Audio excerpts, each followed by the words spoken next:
महादेव। आज का ब्लॉग बहुत स्पेशल होने वाला है दोस्तों, क्योंकि आज हमारी जर्नी है प्रयागराज टू बनारस। बाबा काशी विश्वनाथ के यहाँ आज हम जा रहे हैं और बहुत ही स्पेशल कवरेज आपको इस ब्लॉग के थ्रू दिखाने वाले हैं दोस्तों। उसके पहले आप मेरे इस चैनल ब्लॉग 87 को लाइक जरूर कर लीजिएगा, सब्सक्राइब कर लीजिएगा दोस्तों। बहुत ही मेहनत से वीडियो बनती है, खैर वो तो अलग बात है। मैं आपको पूरी बात डिटेल बता दे रहा हूँ। सबसे पहले बनारस के सारनाथ, जो कि एक बहुत ही अच्छा प्लेस है, घूमने वाला स्थान है। काफ़ी आध्यात्मिक तौर पर भी प्लेस माना जाता है, बौद्धिक रूप में भी प्लेस माना जाता है, जैन धर्म से संबंधित है, हिंदू धर्म से संबंधित है, काफ़ी धर्मों से संबंधित ये प्लेस माना जाता है। तो आज मैं वहाँ पर जाके स्पेशल ब्लॉग बनाने वाला हूँ दोस्तों। इस बीच जो भी आपको रास्ते में जो भी अच्छी चीज़ें दिखाई देंगी मैं उसको कवर करते जाऊँ। खासकर प्रयागराज से जब स्टार्टिंग की मूवमेंट रहेगी उसको मैं ज़रूर कवर करूँगा। उसके बाद बीच की आपको चीज़ें आपको मैं दिखाता रहूँगा और स्पेशल मूवमेंट जो होगा उसको भी मैं आपको दिखाऊंगा। लगभग 150 किलोमीटर की जर्नी है और हम पहुंचते हैं, फिर मिलते हैं बाइक पर दोस्तों। इस स्पेशल दौरे पर हमारे साथ हैं हमारे मित्र केडी द्विवेदी जी, जो हमारा साथ दे रहे हैं, हमारे साथ जा रहे हैं इस ब्लॉग में, आपको भी दिखेंगे। तो मिलते हैं दोस्तों बाइक पर, चलिए बने रहिए हमारे साथ। काशी विश्वनाथ नगरी के लिए प्रस्थान कर चुके हैं हम लोग और पहुँचते हैं काशी विश्वनाथ। हर हर महादेव, प्रयागराज का ये हाई कोर्ट के ऊपर बना पुल है। कितना सुंदर नज़ारा है और कितना अच्छा ये पुल बना है। और सामने सूर्यदेव का उदय हो रहा है और छोटे छोटे से सूर्यदेव जो दिखाई दे रहे हैं और उनकी रोशनी जो सुबह प्रातःकालीन की दिख रही है, बहुत अच्छी लग रही है। इस वक्त हम पहुंच गए हैं धोबी घाट चौराहे पर और वहां से हम आगे बढ़ रहे हैं कंपनी गार्डन की ओर। जब कंपनी गार्डन की ओर बढ़ रहे हैं तो देखिए अमिताभ बच्चन जी दिखाई दे रहे हैं, जो कि आजकल कमला पसंद का प्रचार कर रहे हैं, काफ़ी खुश नज़र आ रहे हैं। और ये लोक सेवा आयोग निकल चुका है उत्तर प्रदेश का। और जैसे ही आगे हम बढ़ेंगे अभी तो हमें हिंदू हॉस्टल दिखाई पड़ेगा और हिंदू हॉस्टल देखिए आने ही वाला। ये देखिए हिंदू हॉस्टल चौराहा है, यहीं से हम लोग आगे बढ़ रहे हैं। तो अब चंद्रशेखर आज़ाद पार्क के बगल से ही निकल रहे हैं, उनका मुख्य द्वार अब दिखाई देगा आप लोगों को। देखिए बहुत ही अच्छा और सुबह का नज़ारा है। मॉर्निंग वॉक के लिए लोग यहाँ आते हैं सुबह। ये देखिए चंद्रशेखर आज़ाद जी दिखाई दे रहे हैं, उनको मेरा सत नमन। और ये अब हम आगे बढ़ रहे हैं बालसन चौराहे की ओर, अब पहुँचेंगे हम लोग। ये देखिए बालसन चौराहे की ओर पहुँच गए हैं हम लोग। काफ़ी बड़ा, सबसे बड़ा चौराहा बालसन चौराहा ही कहलाता है प्रयागराज का। इससे बड़ा चौराहा पूरे प्रयागराज में नहीं मिलेगा। अब जैसे ही हम आगे बढ़ रहे हैं, हम इस समय निकल रहे हैं बनारस की ओर। तो ये उस समय का ये वीडियो आप देख रहे हैं संगम पेट्रोल पंप से निकलते हुए। और ये जितने भी आप देख रहे हैं दीवारों पर ये कलश बने हुए हैं और ये अभी देखिए बिमल गुटखा का प्रचार करते हुए अजय देवगन और शाहरुख खान दिख गए हैं। साथ ही साथ बगल में देखिए सैफ अली खान पान पारस का प्रचार करते हुए नज़र आ रहे हैं। तो ये सब इलायची का प्रचार, गुटखे का प्रचार कर रहे हैं। खैर आगे बढ़ते हैं। अब हम लोग को झूसी की तरफ जाना है।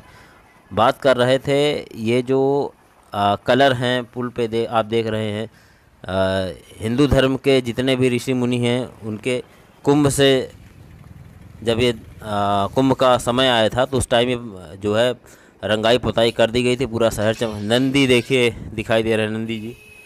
और जैसे ही आगे हम बढ़ रहे हैं तो अब झूसी पुल पर पहुंचेंगे, लेकिन उससे पहले देखिए और ये 22 टायरा ट्रक है, ये बहुत बड़ा ट्रक है। हमने कहा चलिए इसको भी आपको दिखा देते हैं हम।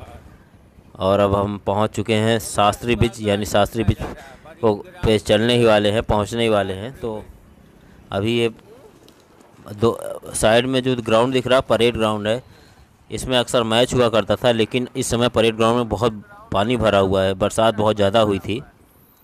तो देखिए कितना सुंदर नज़ारा है सुबह भोर का। जब भी आप लोग निकलिए तो सुबह इलाहाबाद प्रयागराज के ऐसे ही नज़ारे आपको देखने को मिल सकते हैं। शास्त्री ब्रिज से अब हम निकल रहे हैं। रोडें हालांकि अभी उतनी अच्छी नहीं है शास्त्री ब्रिज की, शहर की रोडें काफ़ी अच्छी हैं। इसको भी पूरा जो है सही कर दिया जाएगा मेरे ख्याल से, क्योंकि पुल पे रोडें अच्छी हुई होनी चाहिए। उधर संगम क्षेत्र किला का एरिया दिखाई पड़ रहा है और ये सामने देखिए कितना सुंदर नज़ारा। रेलवे जो पुल है शास्त्री ब्रिज के बगल गंगा जी में वो पुल दिखाई दे रहा है। साथ में सूर्य, दो सूर्य दिखाई दे रहे हैं। एक गंगा जी के अंदर दिखाई पड़ रहा है जो कि सूर्य की परछाई है। और देखिए अब हम जो बढ़ रहे हैं आगे बनारस की ओर। ये गाड़ी वाले भैया चले जा रहे हैं। टेम्पू इलाहाबाद किसान टेम्पो कहलाती है। देखिए इनको देखिए पुल के ऊपर चले जा रहे हैं भाई साहब मोटरसाइकिल लेके, जो कि पैदल चलने के लिए बना है, तो कहीं ना कहीं खतरे से भी खेलते हैं। और हम झूसी की ओर पहुंच चुके हैं।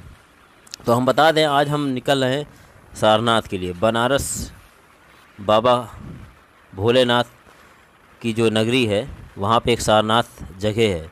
आज हम वहाँ पहुँचेंगे और वहाँ पे सारनाथ में जो मंदिर हैं और तिब्बतियों का स्तूप बना हुआ है उन सब को हम जो है आपको दिखाएंगे आज अपने इस ब्लॉग में, ब्लॉग 87 पर। तो मैं चाहूँगा कि जैसे से आगे बढ़ रहे हैं आप मेरे इस चैनल को सब्सक्राइब कर लीजिए, वीडियो को लाइक कर दीजिए और शेयर भी कीजिएगा, क्योंकि जैसे जैसे ब्लॉग आगे बढ़ेगा आपको कुछ ना कुछ हसीन और अच्छे नज़ारे देखने को मिलेंगे। इस समय हम झूसी चौराहे पे पहुंच चुके हैं। अब झूसी चौराहे से ही आगे हम बढ़ रहे हैं और जैसे ही आगे हम बढ़े तो त्रिवेणीपुरम का गेट देखिए नज़र आ रहा है। तो अब हम त्रिवेणीपुरम के गेट के आगे पुल पड़ेगा छोटा सा, जो कि रेलवे क्रॉसिंग होगी नीचे से, उसको हम लोग क्रॉस करके आगे बढ़ेंगे अंदावा की ओर। तो हम लोग आगे बढ़ रहे हैं। नज़ारे, अद्भुत नज़ारे आप देखिए। सुबह सुबह का यह 6 बजे का नज़ारा है, जो कि काफ़ी अच्छा नज़र आ रहा है। देखिए हरियाली चारों तरफ है। झूसी में ये एरिया बहुत ही अच्छा लगता है। ओवरलोडिंग देखिए यहाँ पे है और ये बड़ी सी ट्रक गुजर रही है। अब यहाँ से हम आगे बढ़ रहे हैं। तो जैसे ही आगे हम बढ़ेंगे अभी एक जैन मंदिर दिखाई देगा, जो कि काफ़ी फेमस मंदिर है यहाँ का, प्रयागराज का जैन मंदिर। ये देखिए जैन मंदिर गुजर रहे हैं, काफ़ी सुंदर है, काफ़ी आकर्षक ये मंदिर बनाया गया है। अब जैसे जैसे आगे बढ़ रहे हैं ब्लॉग हमारा आगे बढ़ता जाएगा और आप लोग को अच्छी अच्छी जानकारियाँ जो भी रोड पे दिखेगी वो देते रहेंगे। जुड़े रहिए।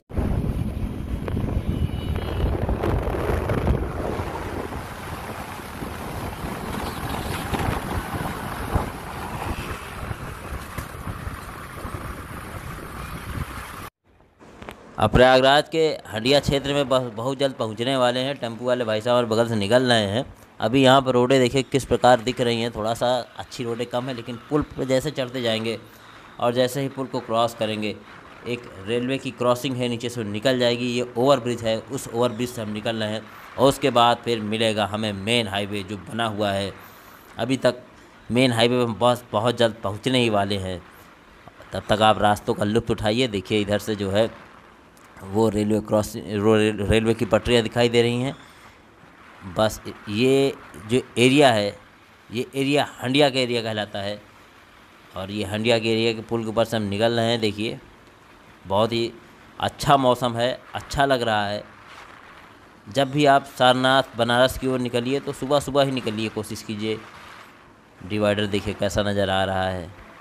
खूबसूरती के मामले में इस समय प्रयागराज का कोई तोड़ नहीं है, क्योंकि प्रयागराज में इतने ओवरब्रिज बना दिए हैं कि रोड एकदम मक्खन जैसी नज़र आती हैं।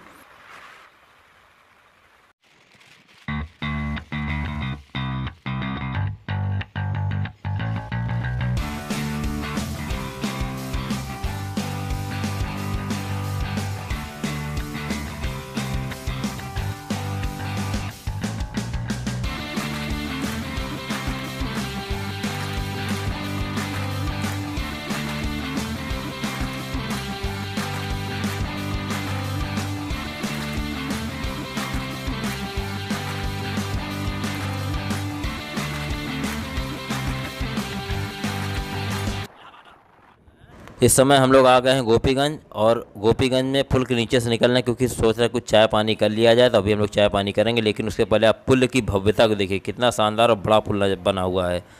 तो गाड़ी हम कहीं रोकते हैं और लेते हैं चाय और नमकीन का मज़ा। इस वक्त हम बैठे हैं गोपीगंज में और ले रहे हैं चाय और नमकीन का आनंद। जय श्री राम, जय श्री राम।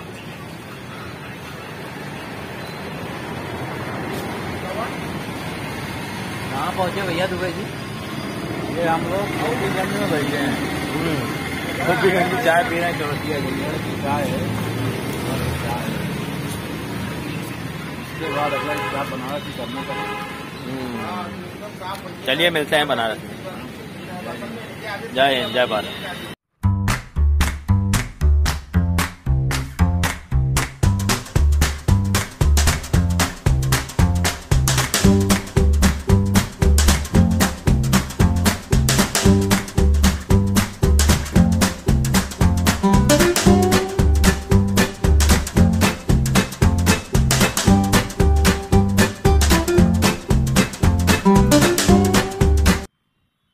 तो देखिए हम लोग बाबा काशिक नगरी में प्रवेश करने जा रहे हैं और सामने बोर्ड लगा हुआ है जहां पे आपको बता रहा है कि कैंट स्टेशन BHU लोक निर्माण विभाग जाने के लिए आप इस रास्ते को पकड़िए, और सारनाथ भी जाने के लिए हम लोग इसी रास्ते को पकड़ेंगे, और सारनाथ ही आज हमारा मंजिल है। उसके बाद देखते टाइम बचेगा तो निकलेंगे, फिर पहुँचते सारनाथ। बने रहिए।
अरे भाई कहाँ है? नदी एक नाला बड़ा बदबू मार रहा है बे। बना तो अच्छा है साइड साइड से, पता नहीं कहाँ है यार।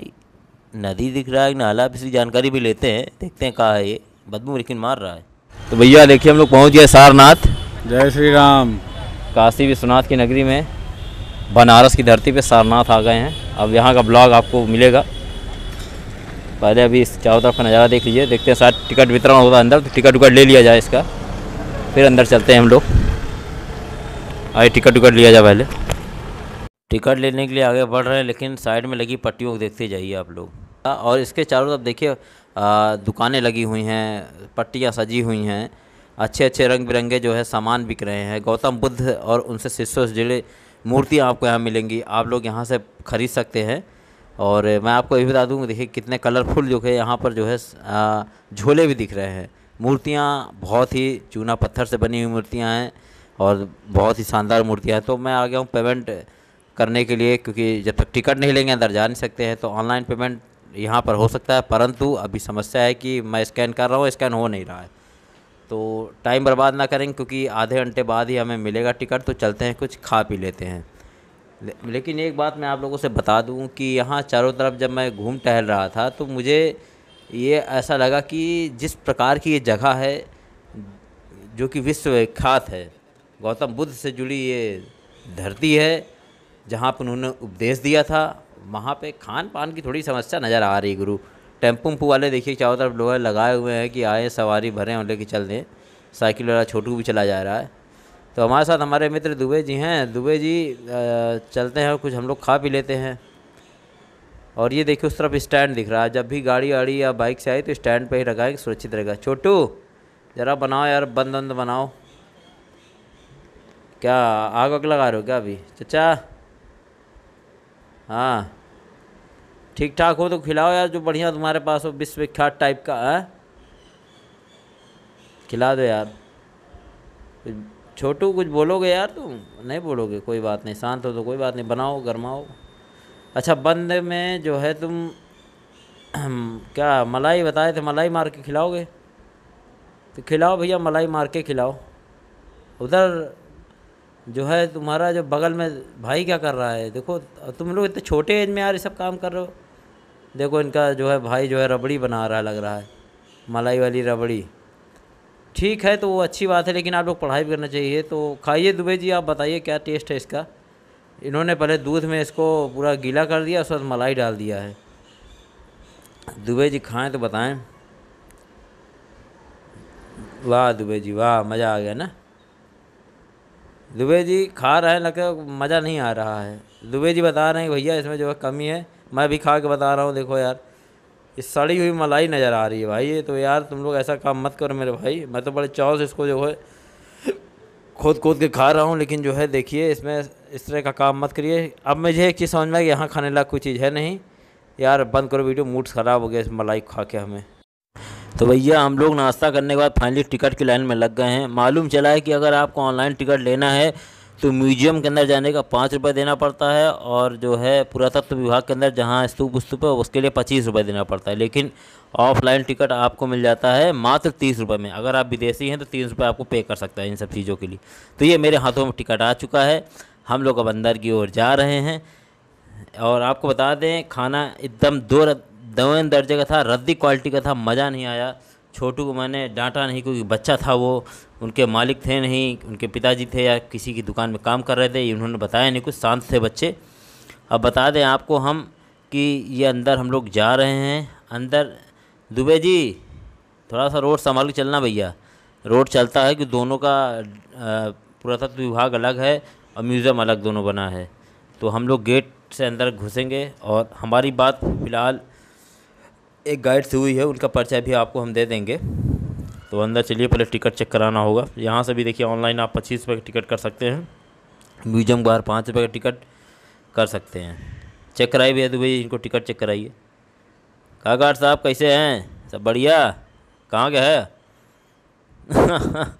चला ठीक है, तो चलो अंदर चलते हैं।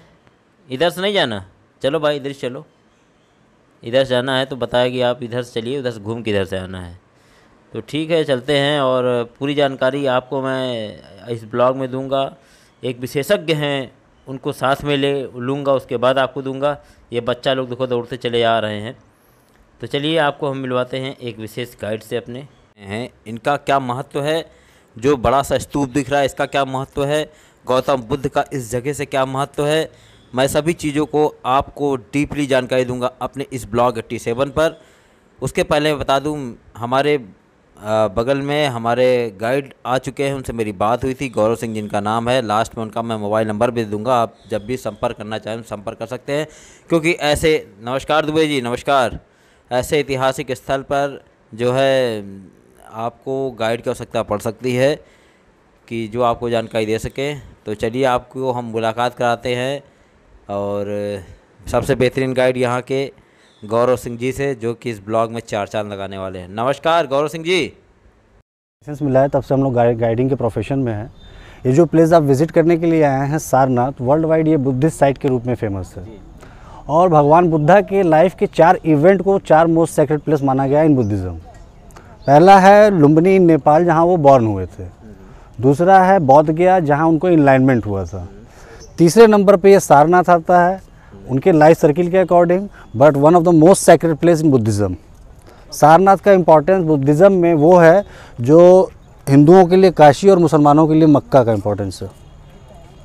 और चौथा प्लेस माना गया है कुशीनगर को, जहाँ पे इनका महापरिनिर्वाण हुआ था। और वो जो सामने आप स्तूप देख रहे हैं बड़ा वाला सैंडस्टोन का पार्ट वाला, वो धर्मचक्र स्तूप है, जो कि वहाँ पे भगवान बुद्ध ने ज्ञान प्राप्ति के बाद अपना पहला सेरेमनी अपने 5 डिसाइपल को धर्मचक्र मुद्रा में दिया था। ये पूरा सैंड का बना हुआ है? ये सैंड स्टोन से इसको एक्सटेंशन दिया गया था। किस सन में बनाए? ये 5 सेंचुरी AD में होते थे, क्योंकि वो लोग कैपेबल नहीं होते थे। एक तरह से आप उनको कह सकते हैं भिक्षु, मतलब बैगर, जो उसको आप नॉर्मल लैंग्वेज में कहें, पर चूंकि वो रिस्पेक्टेड चीज़ थी तो उनको भिक्षु वर्ड इस्तेमाल किया जाता है, बैगर नहीं कह सकते उनको। तो एक्चुअली हुआ क्या था कि जब 5 सेंचुरी BC में भगवान बुद्धा का जो पीरियड था, उनका जब कुशीनगर में महापरिनिर्वाण हुआ तो उनके फॉलोअर्स के बीच में एक डिस्प्यूट हो गया उनकी अस्थियों को लेकर, रेलिक्स को लेकर, और वो उनकी अस्थियों को लेकर 8 अलग अलग भागों में डिवाइड हो गए। अगर वो कस्टम को हम फॉलो करें तो बहुत पॉसिबिलिटी थी, या तो बुद्धिज़्म डेवलप ही नहीं होता, और अगर इनकेस डेवलप होता तो 8 अलग अलग नामों से जाना जाता। But in 3rd century BC when Ashoka adopted Buddhism, Ashoka सबसे बड़े सम्राट बोले गए हमारे देश के, तो all credit goes to Ashoka कि आज आप बुद्धिज़्म के बारे में इतने बड़े पैमाने पे देख सुन पा रहे हैं। पहली चीज़ तो उन्होंने एज इट इज़ फॉलो किया था जो भगवान बुद्ध ने कहा। भगवान बुद्ध ने कहा था कि कोई मेरी मूर्ति नहीं बनाएगा, पूजा पाठ नहीं करेगा, इसको धर्म नहीं बनाएगा। तो उस चीज़ को फॉलो करते हुए उन्होंने उनकी कोई मूर्ति या मंदिरों का स्ट्रक्चर नहीं डेवलप किया था। उनके जो बनाए हुए स्ट्रक्चर थे वो कोरिलेट होते थे भगवान बुद्धा से, और सब डेडिकेट किए गए थे भगवान बुद्धा को, जिसमें कि उन्होंने 7 जगह की अस्थियों को रिकलेक्ट करवाया जो 8 जगह बटे हुए थे, और उसमें से उन्होंने करीब 84,000 स्तूपों का निर्माण करवाया। 84,000 स्तूपा। स्तूपा का मतलब होता है एक solid structure over the relics, जो अशोका का कॉन्सेप्ट था, क्योंकि उसके बाद जो स्तूप बने हैं वो बनौती स्तूप और इच्छापूर्ति स्तूप, इस तरह के स्तूप बनना शुरू हुए। तो यहाँ पे उन्होंने 84,000 में 8 बड़े स्तूपों का निर्माण कराया था, जिसमें से 2 बड़े स्तूप यहाँ पे बने हुए हैं। एक ये बना हुआ है सामने, सबसे पहला आपने वो देखा धर्मचक्र स्तूप सैंडस्टोन वाला, उसके बाद ये जो बड़ा वाला सर्किल आपको दिख रहा है ये धर्मराजी का स्तूप है। धर्मराजी का, अच्छा, ये भी धर्मराज का नाम पड़ा था स्तूप का। जैसे वो तो उन्होंने धर्मराज की स्थापना यहाँ से जो अपना जो है उपदेश दिया था, हाँ पहला उपदेश दिया था धर्मचक्र प्रवर्तन मुद्रा में, तो उस स्तूप का नाम पड़ा धर्मचक्र स्तूप और इसका पड़ा धर्मराजी का। तीसरा 2300 साल पुराना स्ट्रक्चर आपका इधर है, जो ग्लास दिख रहा है आपको, उसमें अशोकन पिलर ओरिजिनल।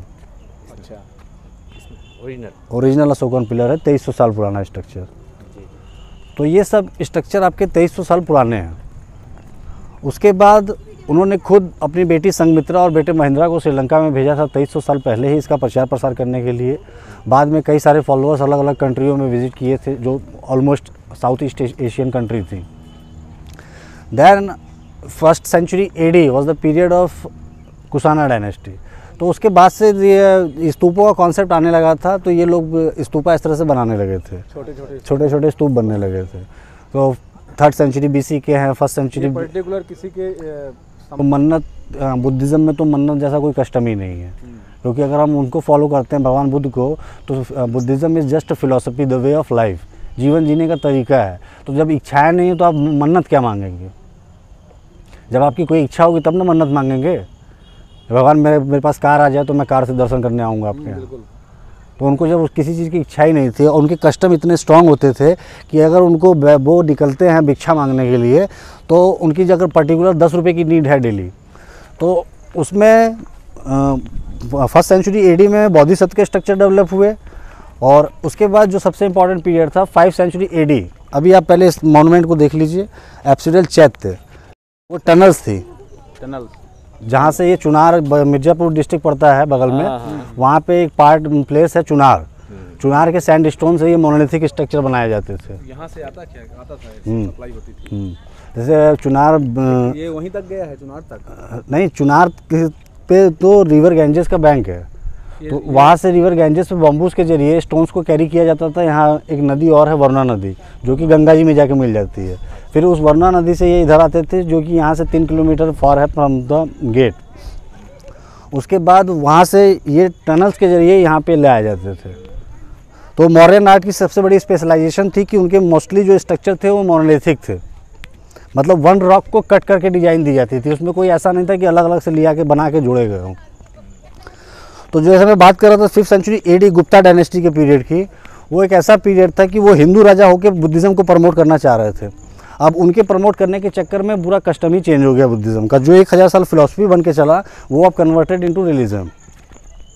यहाँ पे जैसे कि भगवान बुद्ध के जो करली हेयर के स्ट्रक्चर आए हैं, वो 5th century AD से बनना स्टार्ट हुए। दूसरा, ये जो आप रिमेन्स देख रहे हैं इस पिलर के पीछे वाला, ये 525 BC से लेके 485 BC के बीच में भगवान बुद्ध का निवास स्थान हुआ करता था।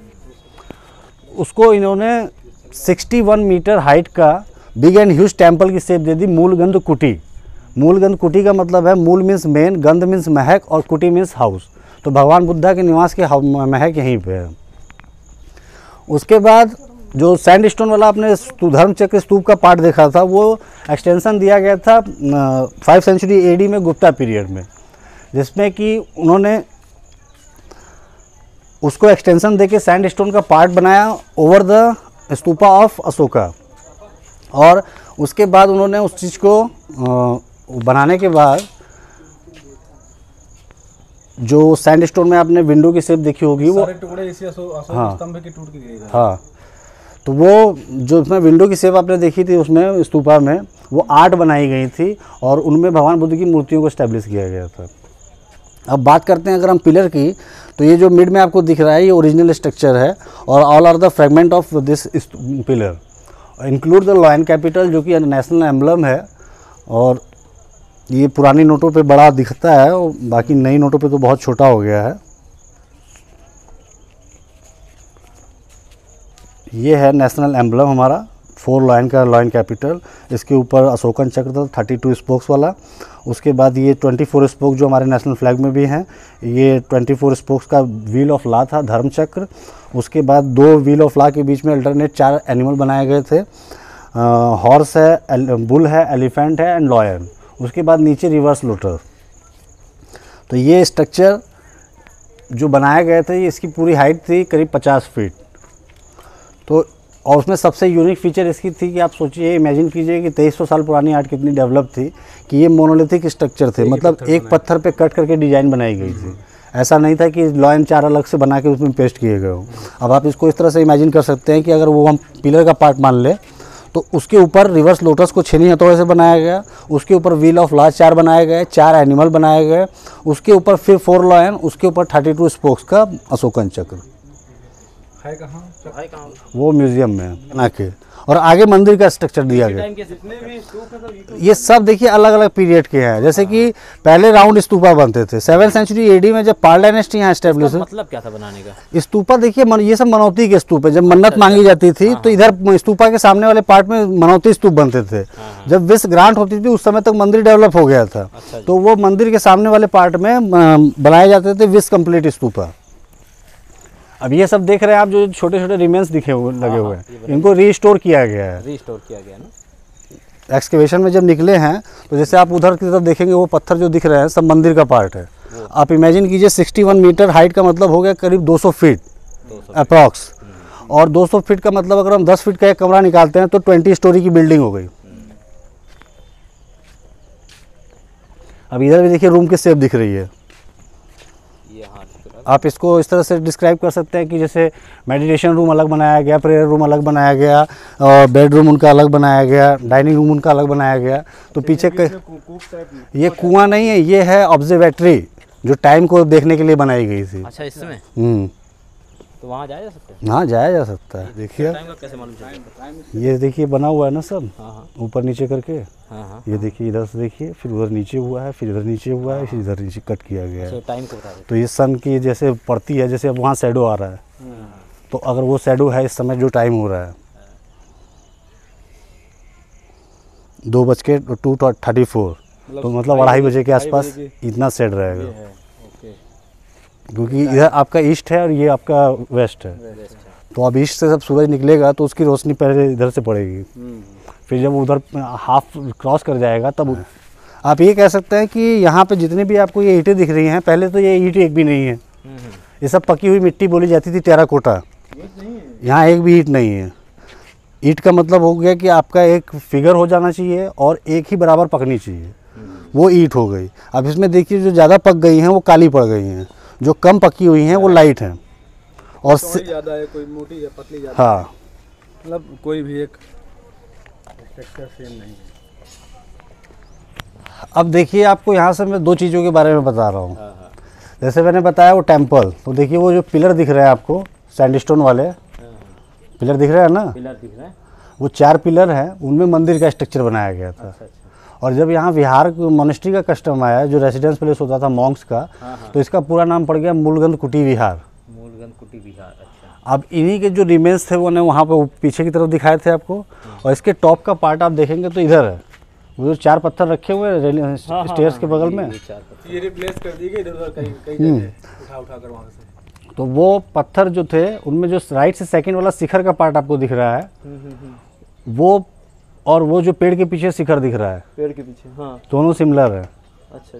तो वो मंदिर बनाया गया था 1931 में श्रीलंकन गवर्नमेंट के द्वारा, और वो इस मंदिर की रेप्लिका है, उसका भी नाम मूलगंध कुटी विहार है। इसका रखरखाव मैंने सुना है कि श्रीलंका देश के, देखिए ऐसा था ना, उस मंदिर का निर्माण कराया था अंगारिका धर्मपाला, जो श्रीलंकन गवर्नमेंट के नोबेल संत थे, और यहाँ पे जो सोसाइटी है महाबोधि सोसाइटी, उसके वो फाउंडर थे। तो महाबोधि सोसाइटी ही मोस्टली सारे मंदिर जो बने, जैसे यहाँ पे चाइनीज़ है, जापानीज़ है, तिब्बतन है, थाई मोनेस्ट्री है, बर्मीस है, म्यांमार है, कोरियन है, सब अलग अलग कंट्रियों के यहाँ टेम्पल बनाए गए हैं। तो उस हिसाब से वो जो सारी चीज़ों को गवर्न करने के लिए उनकी अपनी एक बॉडी तो ओन है ही है, और उन सब के ऊपर महाबोधि सोसाइटी है। ये जो साइट आप घूम रहे हैं ये सेंट्रल गवर्नमेंट की आर्कियोलॉजिकल सर्वे ऑफ इंडिया की बॉडी है। तो इसमें जो जैसे बुद्धिस्ट लोगों के लिए मैंने आपको बताया सारनाथ काशी और मक्का के बराबर है, तो वो लोग आते हैं तो यहाँ पे जैसे पूजा पाठ करते हैं तो ये इन पे गोल्डन फॉइल्स वगैरह स्टिक कर देते हैं, कई बार इन पे चढ़ जाते हैं। तो वो उनके लिए उन्होंने आर्कियोलॉजिकल वालों का कहना है कि आपके लिए रिलीजियस है, आप पूजा पाठ कीजिए। तो जो आप वो बैरिकेडिंग वगैरह देख रहे हैं वो सब आर्कियोलॉजिकल वालों ने कराई है, क्योंकि ये लोग पहले उस पर चढ़ जाते थे, उस पर गोल्डन फॉइल वगैरह स्टिक करते थे। तो हाँ, ये गोल्डन फॉइल ये बहुत हार्मफुल होते हैं इन पत्थरों के लिए, क्योंकि अगर इनकी साफ़ सफाई करनी होगी तो इनको पूरा ब्रश से रब करना पड़ेगा तब ये छूटेंगे, तो जिससे इन स्टोन्स की लाइफ कम हो जाती है। गोल्डन कलर क्यों लगाते हैं? गोल्डन फॉइल मोस्टली जो थाई पर्सन, बर्मीज, म्यांमार के लोग होते हैं, उनका बिलीव होता है कि जब इनको इनलाइनमेंट हुआ था भगवान बुद्ध को तो उनकी पूरी होल बॉडी गोल्डन हो गई थी। अच्छा। तो वे ऑफर करते हैं उनको। तो इस तरह से अब उस मंदिर के बाद जो दूसरा मंदिर बना ये पंचायतन टेम्पल, ये इनके 5 डिसाइपल जिनको उन्होंने पहला सरमन दिया था, कौंडिन्य, वप, महानामा, असुजीत और भद्दे, ये 5 डिसाइपल थे उनके, जिनको डेडिकेट करके ये मंदिर का निर्माण कराया गया बाद में। तो इसमें एक सेंटर में सीट दी गई है, 4 अराउंड सीट दी गई है। सीटों में ये कोई लॉजिक नहीं है कि बीच में कौन बैठता है, क्योंकि मंदिर डेडिकेट करके बाद में बनाए गए हैं, तो उनके समय में नहीं था कि कौन बीच में बैठ रहा है। और ये भी माना जाता है कि जब भगवान बुद्ध ने पहला सरमन दिया था तो उसके बाद कि अब हमें कल से क्या करना है, किस तरह से बैगिंग के लिए निकलना है, किस तरह से मेडिटेशन करना है और किस तरह से भगवान बुद्ध सरमन देंगे, उनको जो भी उनके डिस्कशन हुए थे वो यहीं पे हुए थे। और हमारे जो इंडिया के ग्रामीण इलाकों में पंचायत के कॉन्सेप्ट में पंचों का जो कॉन्सेप्ट डेवलप हुआ इन्हीं के बाद से माना जाता है। अच्छा, चलिए आगे। अब हम लोग इसके बाद चलेंगे पूर्ति स्तूपों का क्लस्टर है। इच्छापूर्ति। तो यहाँ 3 काइंड ऑफ स्तूपा हो गए, रेलिक्स स्तूप, मनौती स्तूप, इच्छापूर्ति स्तूप। तो ये 3 प्रकार के स्तूप मिला के करीब 107 स्तूपों का क्लस्टर है ये। 107 107।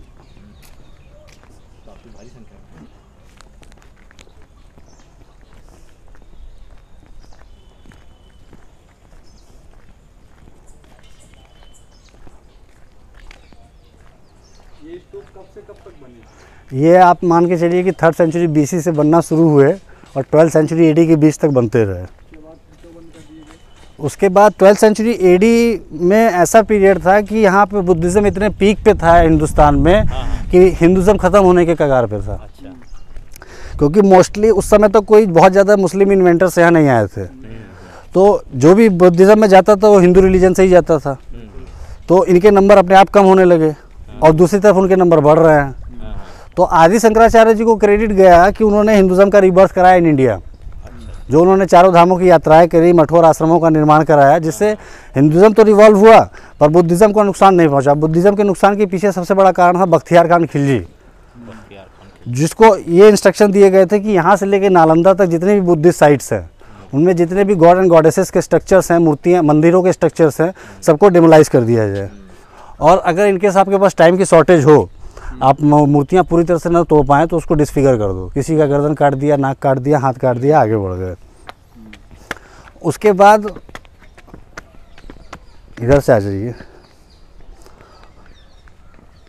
जो मोनेस्ट्री पे जब वो अटैक करता था मॉन्क्स को किल कर देता था, जिसकी वजह से जो जितने भी मॉन्क्स थे बचे हुए वो डर के मारे यहाँ से स्केप होते हुए तिब्बत, नेपाल, भूटान वगैरह के रास्ते चाइना की तरफ स्केप कर गए। तो अब यहाँ 12th सेंचुरी AD के बाद बुद्धिज़्म ख़त्म हो चुका था। उसके बाद कुछ भी यहाँ पे कंस्ट्रक्शन नहीं हुआ, क्योंकि बुद्धिस्ट ही ख़त्म हो गए थे। तो बुद्धिज़्म के बारे में बात करने वाला कोई था नहीं, इसका सिग्निफिकेंस कोई जानता नहीं था, तो इसलिए यहाँ पे बुद्धिज़्म डेवलप नहीं हो पाया। उसके बाद जो आप लोगों ने देखा था धर्मराजी का स्तूप आगे, अभी आगे चल के मैं दिखाऊंगा। तो 12th सेंचुरी AD से लेके 18th सेंचुरी AD के बीच में 600 साल का पीरियड था। आप कहीं घर से बाहर 10 दिन के लिए आप कहीं टूरिज़्म के पर्पज़ से या किसी भी पर्पज़ से जाते हैं, कहीं रिलेशन में शादी वगैरह है, तो 10 दिन के बाद आने के बाद पहला काम आपका होता है घर की क्लीनिंग करना, क्योंकि इतनी लेयर हो जाती है डस्ट की। और मैं बात कर रहा हूँ 600 सालों की, तो 600 साल में तो यहाँ कितना मड आया होगा। तो ये पूरी की पूरी साइड जो आप देख रहे हैं, आप इधर से देखिए, सब आपको दिखेगा कि नीचे की तरफ है, ऊपर की लेयर जो है वो अलग है। अच्छा। तो ये सब मड के नीचे दबे हुए थे, सब मंदिर वगैरह सब। बस खाली जो विजुअल थी चीज़ें वो ये स्तूप था और धर्मराजी का स्तूप।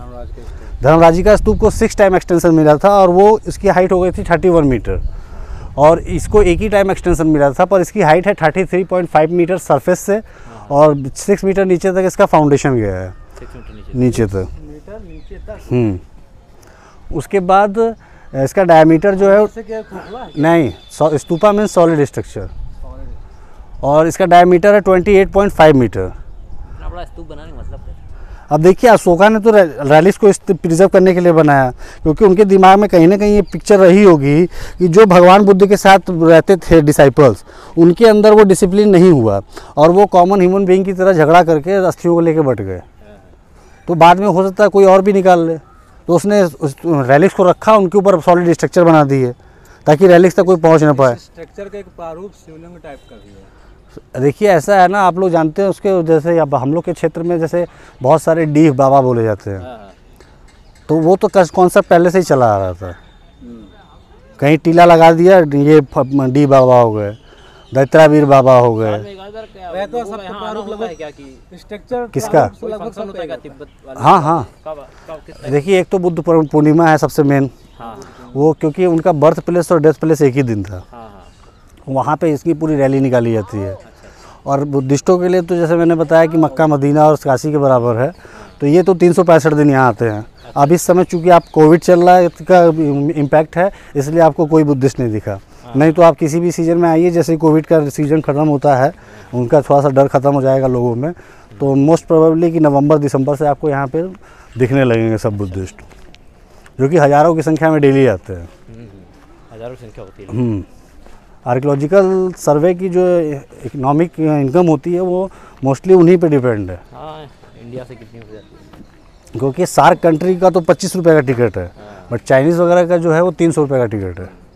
फॉरेनर्स जितने हैं उनका 300 रुपये का टिकट है। ये पिलर तो लगाएगा, ये तो बैरिकेडिंग मैंने बताया ना, आर्कियोलॉजिकल वालों ने इनको प्रिजर्व करने के लिए की है, नहीं तो ये इसी में परिक्रमा करते थे। और ये जैसे काला काला हो गया है ना सब, यहाँ पे वो बड़े बड़े हैवी कैंडल्स वगैरह दिए वगैरह लगा के चले जाते थे। और एक साल में पूजा होती थी काल चक्र की, उसमें तो बहुत ज़्यादा ऑयली दिए रहते थे, जिसकी वजह से ये पूरा डार्क हो गया। तो अब इनके लिए वो स्टैंड बना दिया गया है कि आप वहाँ पे अगरबत्ती दिए लगाइए अपने। हाँ, और ये परिक्रमा करने के लिए पूरा पथ बना दिया गया है और बैरिकेडिंग कर दी गई है कि आप उस पर नहीं चढ़ सकते हैं। अब देखिए यहाँ पे आपका ना मोस्टली सारा पार्ट ख़त्म हो चुका है, एक बाहर की तरफ मोनेस्ट्री बची हुई है, विहार मोनेस्ट्री। अब इसमें एक, जैसे इसका मैंने बताया कि इसका एक नाम था Dharmachakra stupa, another name is Dhamek stupa, made by 2 words, Dhamma plus एक। धम्म पाली वर्ड होता है जिसका मतलब होता है धर्म, और एक न्यूमेरिकल हो गया 1 2 3 वाला, उसका मतलब हो गया एक्सटेंशन। तो बुद्धिज़्म का एक्सटेंशन यहीं से स्टार्ट हुआ था।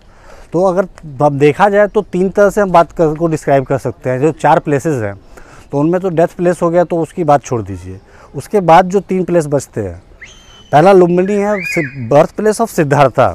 दूसरा बौद्ध गया है, इनलाइनमेंट प्लेस, तो बर्थ प्लेस ऑफ बुद्धा, क्योंकि इनलाइनमेंट के बाद वो बुद्ध कहलाए। और तीसरा है birth place of Buddhism, Sarnath. उनका आपने सरमन सुना होगा, बुद्धम शरणम गच्छामि, धम्मम शरणम गच्छामि, संघम शरणम गच्छामि। अब आपके दिमाग में ये सवाल उठेगा कि अभी मैंने कुछ देर पहले आपसे बताया कि भगवान बुद्ध ने कहा था कोई मेरी मूर्ति नहीं करेगा, पूजा नहीं करेगा, धर्म नहीं बनाएगा, तो उन्होंने ऐसा क्यों कहा होगा कि बुद्धम शरणम गच्छामि? तो उन्होंने ये नहीं कहा कि मेरी शरण में आओ, उन्होंने कहा बुद्ध की शरण में जाओ। बुद्ध मीन्स ज्ञान की शरण में जाओ।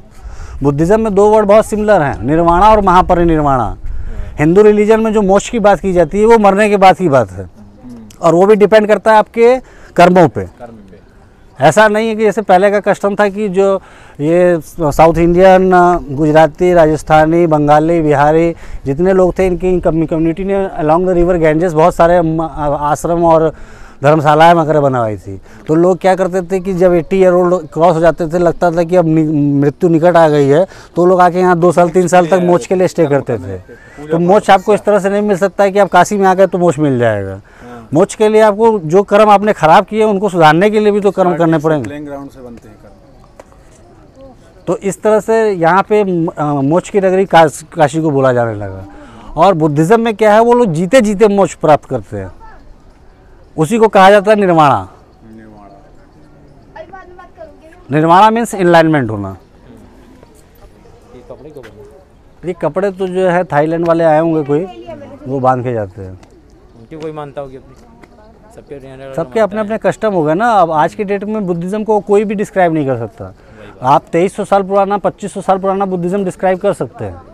4 आर्य सत्य है, दुख है, दुख का कारण है, दुख का निवारण है। बुद्धिज्म पहले एक सोच थी, वही तो मैं बोल रहा वो हूँ, कस्टम बन गई। दुख है, दुख का कारण है, दुख का निवारण है और दुख के निवारण का मार्ग, ये 4 आर्य सत्य थे। अष्टांगिकता मार्ग, उनका तो नाम सिद्धार्थ है। बुद्ध तो बुद्धि प्राप्त हो गई तो बुद्ध हो गए। बुद्ध हो गए। तो बुद्ध तो वही कह रहे बुद्ध की ओर जाओ। उन्होंने यही कहा कि बुद्ध की शरण में जाओ, धम्म की शरण में जाओ, ना कि सिद्धार्थ की शरण में जाओ। संघ की शरण में जाओ। संघ की शरण में मतलब आप मॉन्क बन जाओ। धम्म की शरण में मतलब कि आप संघ में आ जाओ। संघ में आ जाओ। तो ये था उनका उसका मतलब। आइए इधर से एक चीज़ दिखाते हुए आप लोग को फिर बाहर निकलते हैं। बुद्ध अहिंसा के पुजारी थे। वही अशोका ने कलिंगा की वॉर के बाद ही तो बुद्धिज्म अडॉप्ट किया। देख रहे हैं आप नीचे, ये सिंबॉलिक स्टोन है, इसी को टच करके लोग बुद्धिस्ट लोग विश मांगते हैं, उसके बाद अपनी अपनी परिक्रमाएं पूरा करते हैं। ये वो पत्थर है। बुद्धिस्ट लोग बोलते हैं इसको बुद्धा फीट।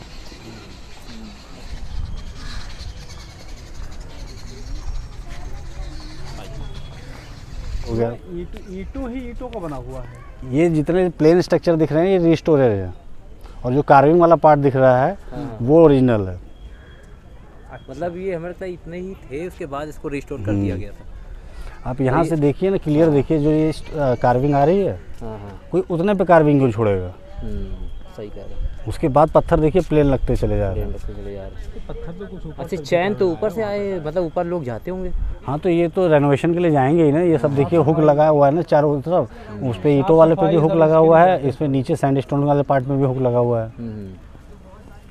उनमें जैसे घास उग जाती है, पीपल का पेड़ उग जाता है। ये देखिए, ये धर्मराज का स्तूप है। ये इसके साथ दुर्भाग्य ये था कि नीचे से ही ब्रिक्स वर्क था। तो 1794 में बनारस के राजा चेत सिंह और उनके दीवान जगत सिंह मार्केट बनाने की प्लानिंग कर रहे थे इनसाइड द सिटी। उनको लगा कि खाली ईंटों का कलेक्शन है, तो वो ईंटें तोड़वाने के चक्कर में पड़ गए। वो ईंटों की जरूरत को पूरा करने के लिए पूरा स्तूपा 31 मीटर स्तूपा तोड़वा के, आज के डेट में इसकी हाइट 1.5 मीटर भी नहीं है। पूरा ईंटा उखाड़ के ले जाके मार्केट डेवलप कर लिया। 31 मीटर ऊंचाई। बताएं का एक मोहल्ला भी पूरा इसमें बसा हुआ है ईंटों से निकाल के। हाँ, वही तो वही जगतगंज और चेतगंज। जगतगंज और चेतगंज का बनारस के दो, मतलब पहले तो, अब तो मॉल्स का कस्टम आ गया है, तो अलग अलग प्लेस डेवलप हो चुके हैं। बट अगर हम 15 साल 20 साल पहले की बात करते हैं तो लहुरा भी एक प्लेस था जो हार्ट ऑफ सिटी बोला जाता था। उधर से ही आपका मैदागिन का रास्ता चला जाता था, जहाँ पे आपको काफ़ी सारी चीज़ें मिल जाती थी, जैसे गल्ला मंडी है थोक की, मेडिकल स्टोर थोक का है, पेंट का बाजार थोक का है, मंदिर जैन टेम्पल। हाँ, वो जैन टेम्पल है, जैन धर्म के 11वें तीर्थंकर श्रेयांश नाथ का मंदिर है, जहाँ पे उनका बर्थ प्लेस, वर्शिप प्लेस और डेथ प्लेस सब यहीं पे था। तो उनके डिसाइपल्स ने 1931 में आसपास इसको बिल्ड कराया था। यहाँ पे एक शंकर जी का मंदिर भी है कैंपस के अंदर। सारंगनाथ महादेव स्टेशन के पास। स्टेशन के पास है। तो जब ये टूटा है तो ग्रीन कलर के मार्बल कास्केट में भगवान बुद्ध की अस्थियाँ पाई गई थी। अच्छा, तो वो अस्थियाँ तो गंगा जी में फेंकवा दी गई, और मार्बल कास्केट आज भी रखा हुआ है कैलकाटा म्यूजियम में। देन उसके बाद 1798 में Duncan and colonel Mackenzie British थे, उन्होंने फर्स्ट टाइम इसके आर्कियोलॉजिकल और हिस्टोरिकल इंपॉर्टेंस के बारे में बताया। उसके बाद 1835 में लॉर्ड अलेक्जेंडर कनिंगम, जो कि ब्रिटिश आर्कियोलॉजिस्ट थे, और उनको इंडिया में बोला जाता है father of archaeology in India, तो उन्होंने फर्स्ट टाइम 1835 में इस साइट को एक्सकेवेट किया था। उसके बाद ये साइट डिफरेंट मतलब आर्कियोलॉजिस्ट के द्वारा डिफरेंट टाइम पे, जैसे कि मेजर किट्टो थे, ऑर्टेल थे, और जॉन मार्शल थे, दयाराम साहनी, लास्ट जो 5वीं बार एक्सकेवेशन किया गया था 1900 समयों में अलग अलग लोगों द्वारा 1915 में लास्ट एक्सकेवेशन की गई थी। दयाराम साहनी इंडियन आर्कियोलॉजिस्ट एकमात्र थे। म्यूजियम में हमें क्या देखने को मिल जाएगा? म्यूजियम में आपको नेशनल एम्बलम देखने को मिलेगा, बोधिसत्व वाले स्ट्रक्चर देखने को मिलेंगे। उसके बाद आपको लेफ़्ट साइड जो है वो बुद्धिस्ट गैलरी है, वहाँ भगवान बुद्ध के स्ट्रक्चर्स देखने को मिलेंगे। कुछ बाद में बुद्धिज़्म में भी गॉड एंड गॉडेसेस के स्ट्रक्चर आना शुरू हो गए थे, तो जैसे उसमें आपको तारा देवी मिलेंगी, वसुधारा मिलेंगी, जम्भल मिलेंगे, अपराजिता है, मारीची है, और बोधिसत्व के कई सारे स्ट्रक्चर है, जैसे बोधिसत्व मैत्रेय, बोधिसत्व पद्मढ़ी। उसके बाद जब राइट कॉरिडोर में जाएंगे तो वो हिंदू गैलरी कही जाती है, उसमें आपको नवरत्न 9 ग्रह की मूर्तियाँ मिलेंगी, फिर उसके बाद आपको भैरव हैं गरुड़ पे बैठे हुए। स्तंभ का ऊपर का पार्ट भी वही है। हाँ, वही तो मैंने सबसे पहले बताया था, नेशनल एम्बलम। अब ये देखिए आपकी है विहार मोनेस्ट्री। अगर एग्जाम्पल के तौर पे हम इसको स्कूल कॉल करते हैं तो उधर की 5 मोनेस्ट्री स्कॉलर्स के लिए हो गई, ये प्रोफेसर्स के लिए हो गई। अब अगर स्ट्रक्चर बेस पे जाते हैं तो उनको अगर हम बजट होटल कहेंगे तो इनको स्टार कैटेगरी का होटल कहेंगे। ये बाहर जो 2 रूम दिए गए हैं ये गार्ड रूम है, पीछे इनका रिसेप्शन होता था, लेफ्ट विंग और राइट विंग इनके लिविंग प्लेस थे। ओपन कोर्टयार्ड खाली इन्हीं की मोनेस्ट्री में बनाया गया था, वेल 7 मोनेस्ट्री में दिए गए थे। और वो जो स्ट्रक्चर आप देख रहे हैं वो जो चेंज हो गया है वो इनका गेस्ट रूम होता था। हर मोनेस्ट्री 2 स्टोरी या 3 स्टोरी हुआ करती थी। तोड़ दी गई। हाँ, और ये भी माना जाता है कि ये साइड अभी भी 30 फीट नीचे तक है। तो इधर आप राइट में देखेंगे तो स्टेयर्स वगैरह बनी हुई हैं। और ये भी माना जाता था कि ये जो 7 नंबर की मोनेस्ट्री जो कैंटीन पर्पज़ में यूज़ में आती थी, ये दोनों मोनेस्ट्री इंटरकनेक्टेड होती थी। तो ये नीचे से ही अपना सारा इनका फूड सप्लीमेंट होता था, और उसके बाद ये जब वर्शिप करनी होती थी धर्मराजिका की तो यहीं से नीचे से निकल के आ जाते थे लोग। तो यहाँ पे मेरा पार्ट ख़त्म होता है एक्सकेवेशन साइट का। आई होप कि आप लोगों को अच्छा लगा। पूरा परिचय एक बार और दे दीजिए। मेरा नाम गौरव प्रताप सिंह है और 2012 से हम लोग को गाइडिंग का लाइसेंस मिला था। यूपी स्टेट लेवल के हम लोग गाइड हैं। और आपका मूल निवास हमारा मूल निवास बनारस ही है। सारनाथ से मेरा घर पड़ता है करीब 7 किलोमीटर पार। आपका मोबाइल नंबर बता दीजिए। मेरा मोबाइल नंबर है 9451878087। मतलब आपसे जब भी कोई यहाँ पे सारनाथ घूमने के लिए आए तो आप गाइड के तौर पर गाइड करेंगे इस मोबाइल नंबर के। मैं आपका मोबाइल नंबर अपने यूट्यूब चैनल ब्लॉग 87 में इसको मैं डाल दूँगा। जिस भी भाइयों को जो मेरा वीडियो पसंद करते हैं, देखते हैं, लाइक करते हैं, आप गौरव सिंह जी के पास आइए और आपको बेहतरीन रूप से गाइड करेंगे। मोस्ट वेलकम है आप लोगों का सारनाथ में, जो भी आना चाहे। बहुत बहुत धन्यवाद गौरव जी, ये जो आपने जानकारी हम लोग को दिया, क्योंकि ये इस वीडियो के माध्यम से ये सभी दर्शकों तक जाएगा जो इस वीडियो को देखते हैं, जो इस ब्लॉग को देखते हैं। अब हम लोग बाहर की ओर निकल रहे हैं, बाहर निकलेंगे, म्यूज़ियम की ओर बढ़ेंगे। म्यूज़ियम में जिस प्रकार गौरव जी ने हमें बताया कि म्यूज़ियम के अंदर क्या क्या देखने को मिलेगा, उन्होंने ब्लॉग में हमें बताया था, उन सब के दर्शन करने के लिए हम लोग की आंखें एकदम तरस रही। कितनी जल्दी हम लोग म्यूज़ियम के अंदर प्रवेश करें। जब हम लोग आए तो सबसे पहले पुरातत्व विभाग में आए, उसके बाद अब हम लोग जा रहे हैं म्यूज़ियम को देखने। चलिए बने रहिए। अब हम लोग आ गए म्यूज़ियम के अंदर। म्यूज़ियम के अंदर एंट्री कर लिया, लेकिन गेट पे ही गेट कीपर ने बताया कि भैया देखिए अपना मोबाइल और बैग यहाँ पे जमा कर दीजिए, अंदर ले जाने की इजाज़त नहीं है। तो ये हम लोग खड़े हैं एंट्री गेट पर ही। अब अपना बैग और मोबाइल सब यहाँ जमा कर देंगे, केवल खाली हाथ अंदर जाना है और म्यूज़ियम की सुंदरता को अपनी आँखों के कैमरे से कैद करके बाहर आना है। तो बाहर आके हम आपसे बात करेंगे, बताएंगे कि हम क्या देखें म्यूज़ियम के अंदर। तो मिलते हैं कुछ देर बाद। नमस्कार। ये बहुत मज़ा आया। देखिए म्यूज़ियम के बाहर हम आ गए हैं। म्यूज़ियम के अंदर समझ लीजिए हमें 1.5 से 2 घंटे लगे, और अगर आपको 2 से ढाई 3 घंटे लग सकते हैं, क्योंकि आप अगर अच्छे से जानकारी लेना चाहते हैं, एक एक चीज़ को बारीकी से नज़र आप फेरना चाहते हैं, तो म्यूज़ियम के अंदर आप टाइम दे सकते हैं। आपको बता दें दोपहर में अगर आए तो सर पे कैप ऑफ लेके आए भाई साहब, बहुत धूप रहती है, एकदम हालत ख़राब हो गई। आपने देखा जो हमारा ये अभी पुरातत्व विभाग यानी स्तूप वाले जहाँ पे गौतम बुद्ध जी ने अपने उपदेश दिया था, वहाँ पर घूमने में जो है हालत ख़राब हो गई। बहुत धूप था इस ब्लॉग को बनाने में, या तो हो सकता मौसम अच्छा रहे तो बहुत ही मज़ा आया था। तो अंदर कैमरा ले जाना म्यूज़ियम के अंदर अलाउड नहीं था। एक यहाँ पर जानकारी मिली, एक जू भी है, जू भी आप घूम सकते हैं। तो फिलहाल अभी मेरे पास टाइम बचा नहीं है, 4 बज गए हैं, मुझे वापस प्रयागराज जाना है।